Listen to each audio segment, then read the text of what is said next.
Čaute, tu je Gogo. UFO porno! UFO porno!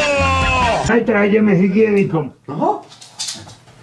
Pozri, aj mravce chodia po byte. Kde sa mám pozrieť? Pozri sa, samý mravec. Však žiadne mravce tu nechodia. Mravci! Žiadne mravce tu nie sú. Ja jebem plyn, ja ich vyjebem do vzduchu.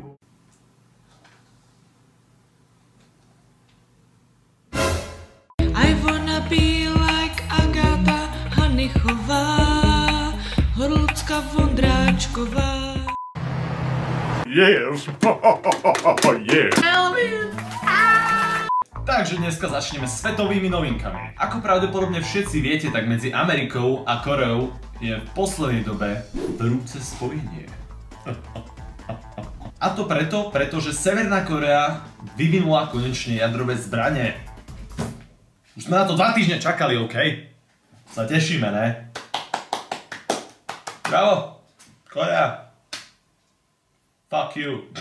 Viete, prečo to Severnej Koreji toľko trvalo? Pretože tí idioti strávili 90% svojho času na obedovej prestávke. A to preto, lebo 10-krát dlhšie im trvá nabrať týmito idiotskými paličkami to ich jedlo. Američania používajú obyčajné vidličky, tak preto už na to došli pred 100 rokmi. Neviem, ďakujem, milí diváci.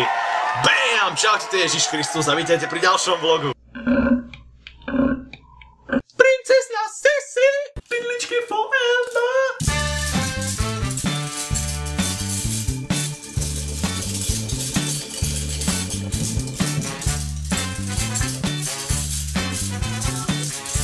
Jak je hustej pes, to je kříženec? Ne.